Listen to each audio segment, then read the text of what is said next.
Hello students, welcome back to our channel Pacific IAS. हमारे channel Pacific IAS में आपका स्वागत है। तो आज का टॉपिक जो हम लोग डिस्कस करने वाले हैं वो रहेगा हर्षवर्धना के बारे में। ओके, हर्षवर्धना जो बिलोंग करते थे पुष्यभूति डायनास्टी से, और ये जो पुष्यभूति डायनास्टी एक बहुत ही इंपॉर्टेंट डायनास्टी थी during post Gupta age. Okay, हमने गुप्ता पीरियड के बारे में डिस्कस कर लिया, हमने पढ़ लिया गुप्ता एज के बारे में। अब हम लोग डिस्कस करेंगे पोस्ट गुप्ता एज के बारे में, मतलब गुप्ता एज की जब प्रोमिनेंस डिक्रीज हो रही थी, गुप्ता एम्पायर जब डिक्लाइन हो रहा था, उस टाइम पीरियड में नॉर्थ इंडिया या ओवरऑल इंडिया में क्या सिचुएशन था, कौन सी इंपॉर्टेंट डायनास्टीज एमर्ज हो रही थी, कौन सी important dynasties important role play करना शुरू कर रही थी, वो हम लोग आज हमारे क्लास में डिस्कस करेंगे। सो पोस्ट गुप्ता एज में 3 इंपॉर्टेंट डायनास्टीज हम लोग देखेंगे। एक तो है the Pushyabhuti dynasty. So Pushyabhuti dynasty post Gupta age में एक प्रोमिनेंट रोल प्ले करती है, especially northern part of India में। और इसी टाइम में सदर्न पार्ट ऑफ इंडिया में अगर आप देखेंगे तो वेस्टर्न चालुक्यास जिसे चालुक्यास ऑफ बादामी भी कहा जाता है। ओके, बादामी चालुक्यास भी कहा जाता है। इसके बारे में हम लोग अलग से क्लास लेके डिस्कस करेंगे। ओके, इधर सिर्फ मेंशन करेंगे क्योंकि ये बादामी चालुक्यास के रिलेटेड एक इंपॉर्टेंट रूलर पुलकेशी II हैं, उनके बीच में जो वॉर चली थी उसके बारे में हमें डिस्कस करना है। इसीलिए मैं इधर मेंशन कर रही हूँ कि बादामी चालुक्यास जो वेस्टर्न चालुक्यास थे वो भी इंपॉर्टेंट रोल प्ले कर रहे थे पोस्ट गुप्ता टाइम पीरियड में। और इसके साथ साथ Pallavas also played an important role. So ये 3 डायनास्टीज इंपॉर्टेंट रोल प्ले कर रही थी। तो पहले मैं आपको एक ब्रीफ इंट्रोडक्शन दे देती हूँ। सो गुप्ता एम्पायर जब रूल कर रहा था, सो पुष्यभूतिस जो थे, ओके, जो पुष्यभूतिस थे वो गुप्ता रूलर्स के फ्यूडेटरीज थे। ओके, जैसे कि हमने देखा था मौर्यन एम्पायर के फ्यूडेटरीज शातवाहनास थे, और जब मौर्यन एम्पायर डिक्लाइन हो रहा था, Satavahanas they declared themselves independence and they started ruling separately, right. और जब शातवाहनास डिक्लाइन हो रहा था, पल्लवास, ओके, शातवाहनास को जब वाकाटका रूलर्स ने डिफीट किया था, राइट, वाकाटकास ने जब शातवाहना रूलर्स को डिफीट किया था, और शातवाहनास के जो फ्यूडेटरीज थे पल्लवास, जो तोंडई मंडलम रीजन में रूल किया करते थे, Pallavas they declared themselves independence. So in the same way जब गुप्ता एम्पायर डिक्लाइन हो रहा था, तब Pushyabhutis they started declaring themselves independent and they established their own empire called Pushyabhutis. Okay, इन्होंने अपना खुद का एक अलग डायनास्टी शुरू किया, अलग एम्पायर एस्टैब्लिश किया जिसका नाम था पुष्यभूतिस, और उसका कैपिटल था स्थानेश्वर। ओके, और उसका कैपिटल था Sthaneshwar was the capital. Okay, so the founder of Pushyabhuti dynasty के फाउंडर थे Pushyabhuti. It is considered that Pushyabhuti was the founder of Pushyabhuti dynasty, or the time period of the Pushyabhuti dynasty, it is given from 605 to 647 AD. Okay, 605 to 647 AD, 605 to 647 AD ये time period है Pushyabhuti dynasty का। इससे पहले भी Pushyabhuti as a small kingdom मौजूद था, it existed, which was founded by Pushyabhuti. Pushyabhuti was a founder of a small kingdom called Pushyabhuti and he was a feudatory of the Gupta rulers. And Pushyabhuti dynasty के important ruler हैं Prabhakar Vardhan. Okay, Pushyabhuti dynasty के important ruler हैं प्रभाकर वर्धन।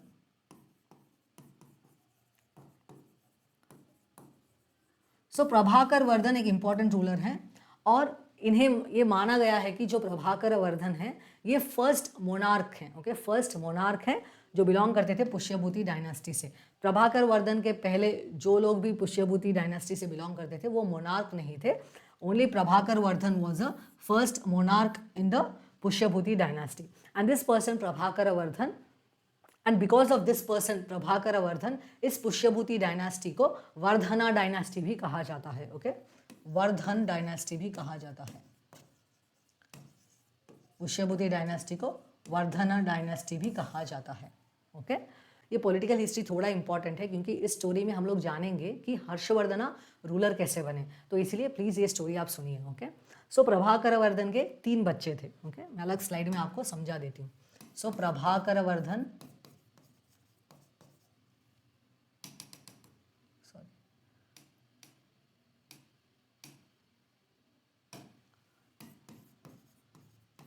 सो प्रभाकर वर्धन के 3 बच्चे थे। एक था Rajyavardhan,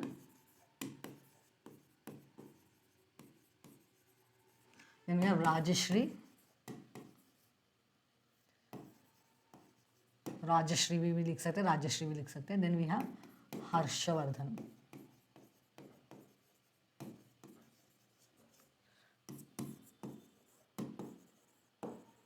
okay, this और दैट, राजश्री और राजश्री, राजवर्धन एंड हर्षवर्धन। सो प्रभाकर वर्धन के 3 बच्चे थे।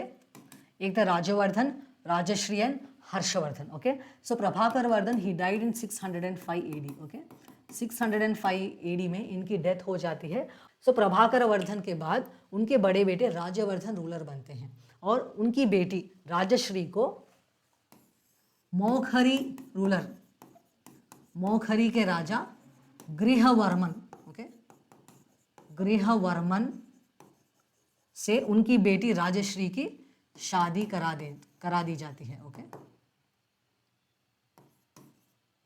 सो प्रभाकर वर्धन के 3 बच्चे थे, राजवर्धन, राजश्री और हर्षवर्धन। प्रभाकर वर्धन 605 AD में वो गुजर गए। सो उनके गुजर जाने के बाद उनके बड़े बेटे राजवर्धन रूलर बने और उनकी बेटी जो राजश्री थी उनकी शादी मौखरी के राजा गृहवर्मन से करा दी गई थी। और शादी होने के थोड़े साल बाद गृहवर्मन, ओके, थोड़े साल बाद गृहवर्मन को मालवा रीजन के रूलर देवगुप्ता, मालवा रीजन के रूलर देवगुप्ता ने मार दिया। ओके, सो मालवा रीजन के रूलर देवगुप्ता ने गृहवर्मन को मार दिया। सो गृहवर्मन के गुजर जाने के बाद राजवर्धन अपनी बहन के रेस्क्यू के लिए आके, सो राजवर्धन ने मालवा एरिया के रूलर देवगुप्ता को मार दिया। और जब राजवर्धन ने देवगुप्ता को मार दिया, देवगुप्ता के फ्रेंड, ओके, देवगुप्ता के best friend we can say, he was Shashanka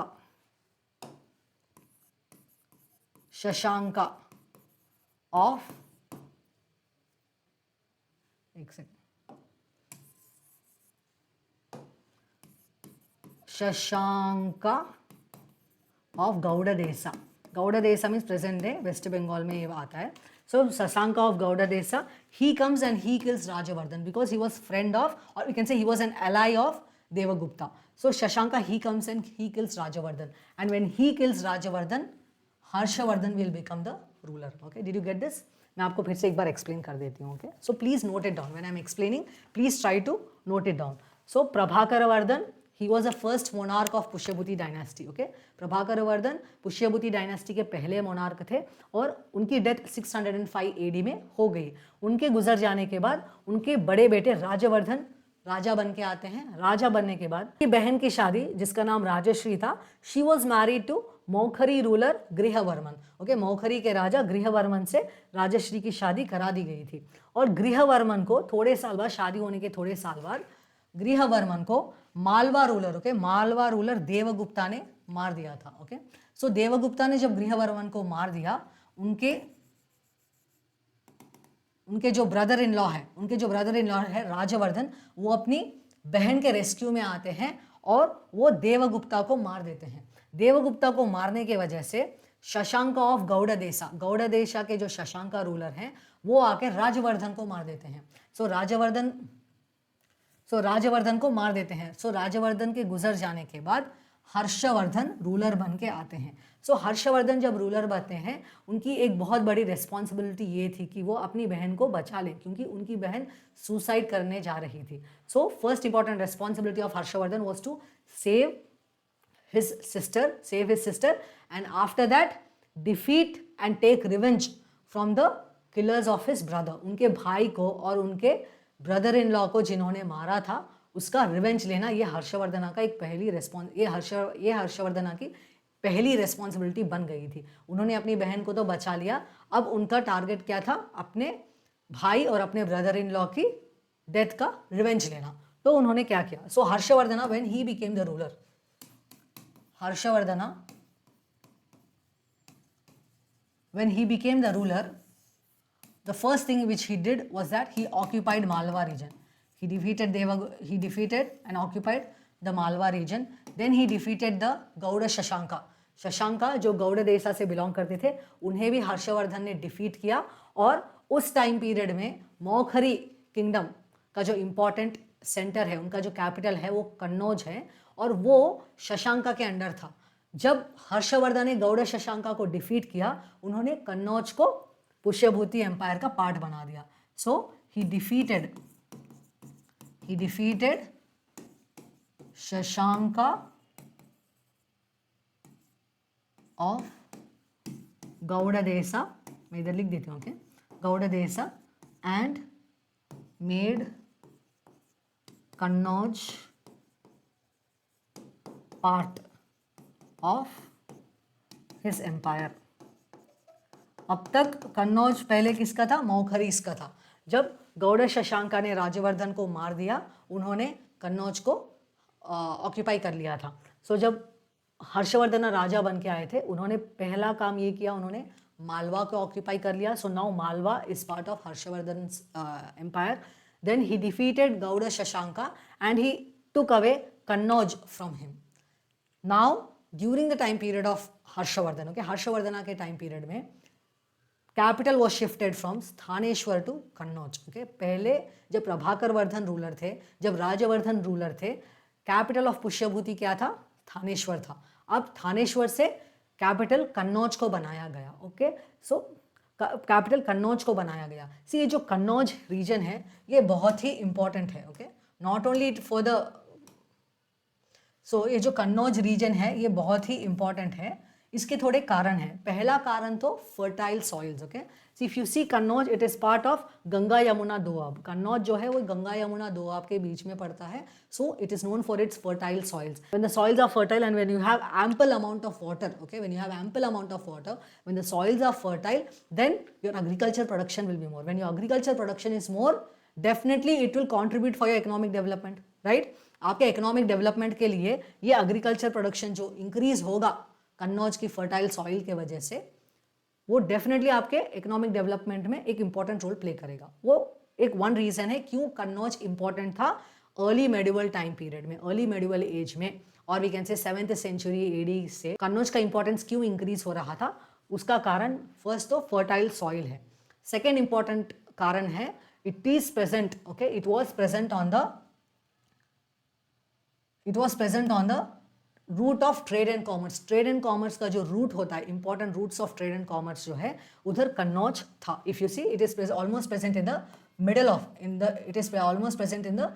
of this routes of trade and commerce. Trade and commerce जिस रूट से चलता था उस टाइम पीरियड में, उधर कन्नौज स्थित था, उधर कन्नौज एग्जिस्ट करता था. सो इसके वजह से भी कन्नौज का इंपॉर्टेंस बहुत ज़्यादा था हर्षवर्धना के टाइम पीरियड में. और हर्षवर्धना के बाद भी अगर आप देखेंगे तो गुर्जारा प्रतिहारास, और इधर साउथ इंडिया में आपको राष्ट्रकूटास मिलेंगे, और इधर ईस्टर्न इंडिया में आपको पालास मिलेंगे. सो गुर्जारा प्रतिहारास, राष्ट्रकूटास एंड पालास, ये 3 डायनास्टीज कन्नौज के ऊपर अपना दबदबा जमाने के लिए लड़ रही थी. ये हम लोग नेक्स्ट क्लास में डिस्कस करेंगे. Okay, so Kannauj was very important and now Kannauj has become part of Harshavardhana's empire. Okay, Harshavardhana के एम्पायर का पार्ट बन गया था कन्नौज, और हर्षवर्धना ने कन्नौज को अपना कैपिटल भी घोषित कर दिया था. Okay, did you get this? So this was about the important achievements of Harshavardhana. Harshavardhana ruler कैसे बने और उसके पीछे की क्या स्टोरी है, और उनके क्या इंपॉर्टेंट अचीवमेंट्स थे, उनका एरिया ऑफ एक्सपेंशन. अगर आप हर्षवर्धना का एरिया ऑफ एक्सपेंशन देखेंगे, तो ये पूरा रीजन हर्षवर्धना के अंडर आता था. Okay, here you can see Gauda Desha, right. सो ये पूरा रीजन हर्षवर्धना के अंडर आता था. So this was the area of extent in which Harshavardhana ruled. Okay, well and good.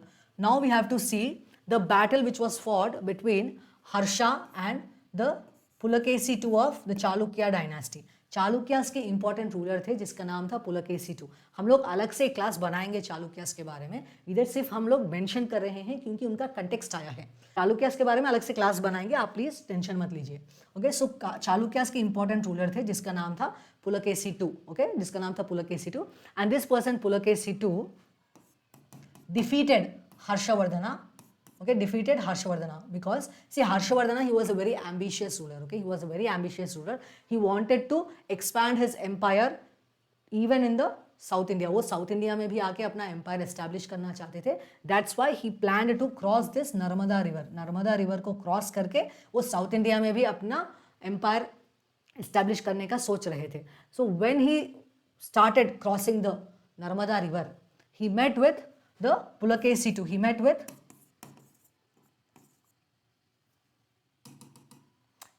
Pulakesi II. Pulakesi II. And Pulakesi II, he defeated Harshavardhana. Okay, Pulakesi II ने हर्षवर्धना को defeat किया. बहुत ही गंदी तरीके से हर्षवर्धना हार गए थे. और उसी टाइम में नर्मदा रिवर को एक बॉर्डर के जैसा डिक्लेयर कर दिया था हर्षा एम्पायर और चालुक्यास के बीच में. Okay, Chalukyas, this is Chalukyas. Okay, this is the area where Chalukyas used to rule. Okay, so Narmada region को हर्षा एम्पायर जो था, ये हर्षा एम्पायर और चालुक्यास एम्पायर के बीच का बॉर्डर मान लिया गया था. Because Harshavardhana he got defeated with, because Harshavardhana he was defeated by Pulakesi II. Okay, and this particular incident, okay, this particular incident of defeat of Harshavardhana in the hands of Pulakesi II, it is mentioned in Aihole inscription. Okay, Aihole inscription जो कि कर्नाटका में है, उस inscription में mention किया गया है इस डिफीट के बारे में. ये जो वॉर चला था ये मेंशन किया गया है Aihole inscription. Did you get this? And Aihole inscription, this is also a eulogistic inscription. ये भी एक प्रशस्ति inscription है. Okay, क्योंकि इसमें achievements of Pulakesi II mention किए गए हैं. Achievements of Pulakesi II, they are mentioned in Aihole inscription. Okay, so this was about the territorial expansion of Harsha. What kind of, like how many battles did he fight?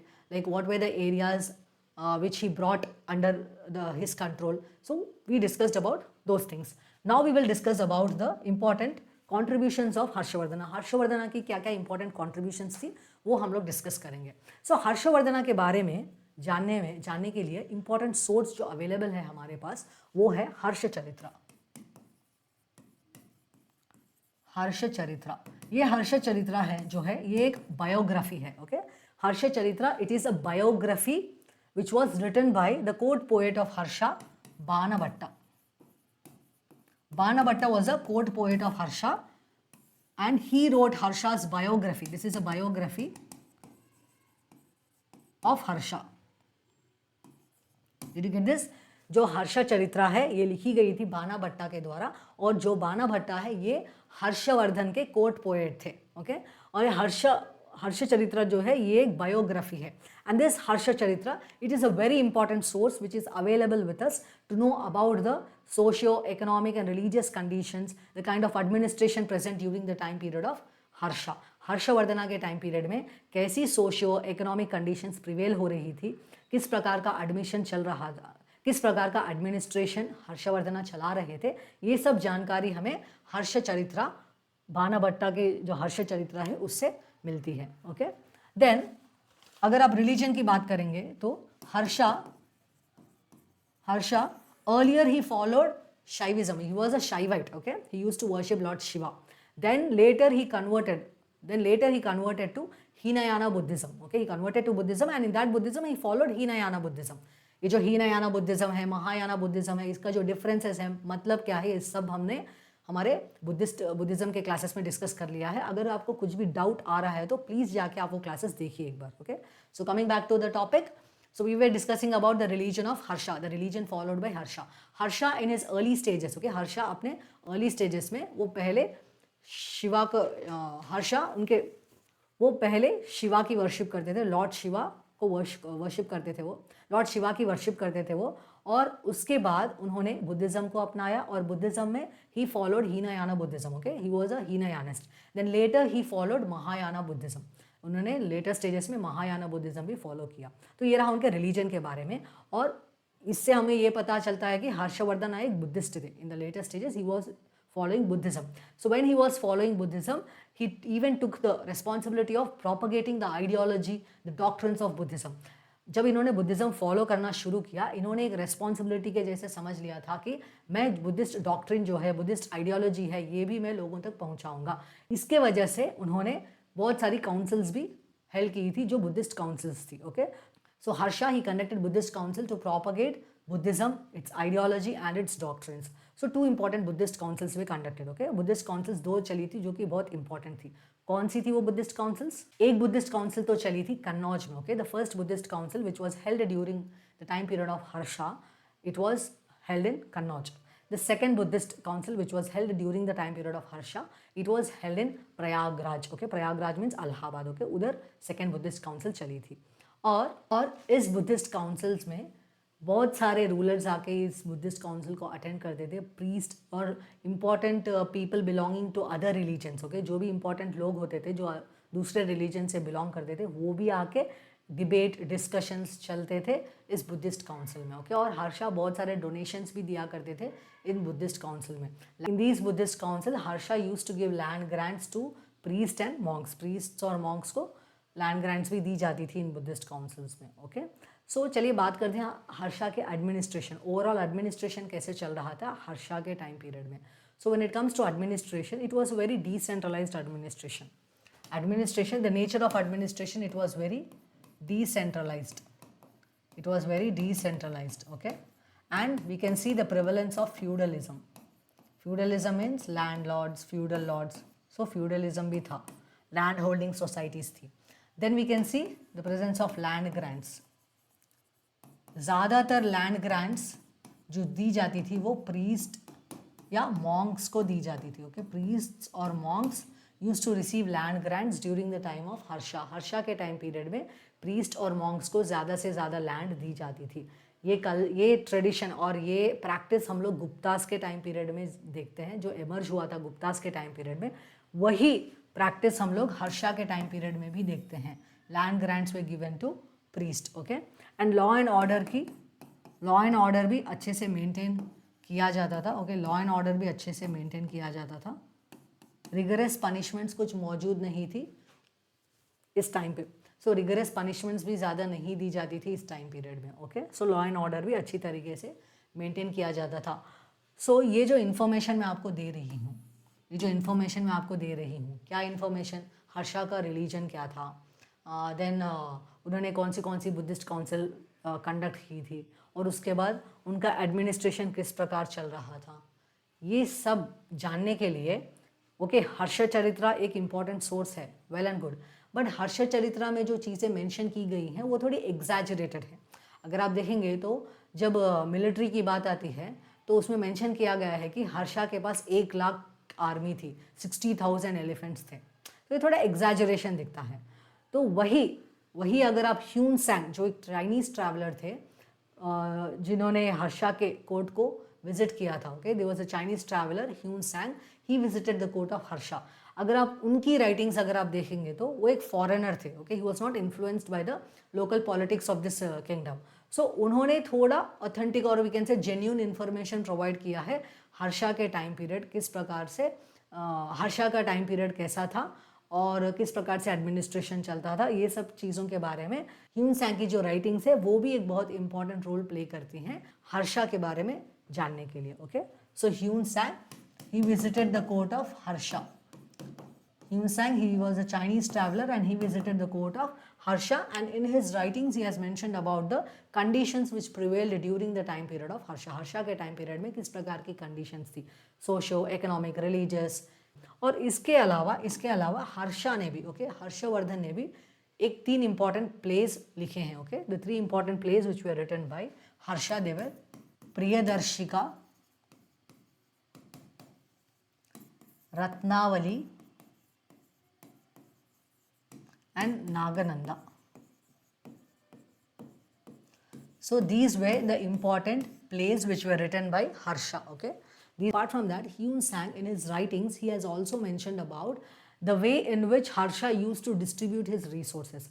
Harsha के पास जो भी revenue वो collect करते थे, जो भी उनके पास resources आते थे, वो किस प्रकार से अपने रिसोर्सेस डिस्ट्रीब्यूट करते थे, ये भी हमें ह्यून सैंग के राइटिंग से पता चलता है. तो कैसे डिस्ट्रीब्यूट करते थे? So the one part of the revenue was allotted to king for his own expenditure and to carry out administration चलाने के लिए, और उनके खुद के एक्सपेंडिचर के लिए भी थोड़ा पार्ट वो अपने आप को अलॉट करते थे. And next important part was given to scholars, scholars को भी बजट अलॉट किया जाता था हर्षा के टाइम पीरियड में। जो भी रेवेन्यू आता था उसमें थोड़ा पार्ट स्कॉलर्स के लिए भी अलॉट किया जाता था। Then we have religious ceremonies.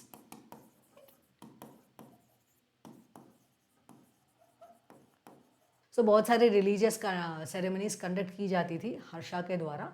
सो इसीलिए some part of revenue was allotted to religious ceremonies. Okay, then जो भी पब्लिक ऑफिशियल्स थे उनके सैलरीज और उनके एक्सपेंसेस उठाने के लिए थोड़ा अमाउंट अलोकेट किया जाता था पब्लिक ऑफिशियल्स को भी। Okay, so this was the way in which Harsha used to distribute his revenue. Some part of the revenue was given, he used to allot to himself.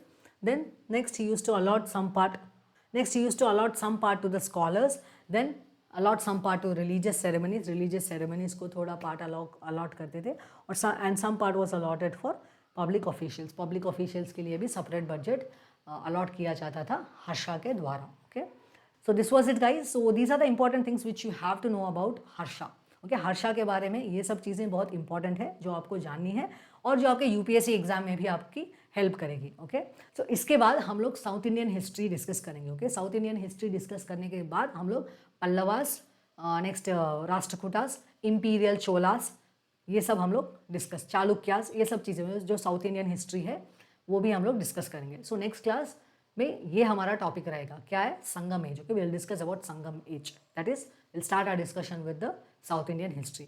तो अभी हम लोग 7 से 8 लेक्चर्स डिस्कस करने वाले हैं, जिससे हमारा पूरा का पूरा एंशिएंट इंडिया और अर्ली मेडिवल इंडिया कंप्लीट हो जाएगा। Okay, after that will start our discussion of geography, polity and medieval India. ये 3 सब्जेक्ट्स हम लोग साथ लेके जाएंगे। Okay, so day by day आपको अलग अलग सब्जेक्ट्स के रिलेटेड लेक्चर्स देखने को मिलेंगे हमारे चैनल में। ओके, सो आपको कोई भी अपडेट चाहिए हमारे चैनल का, ओके, जो भी हम लोग वीडियोस डाल रहे हैं उसका अपडेट अगर आप चाहते हैं तो हमारे चैनल को सब्सक्राइब कीजिए। And if you find this video helpful, share it with your fellow aspirants and see you in the next video and thank you.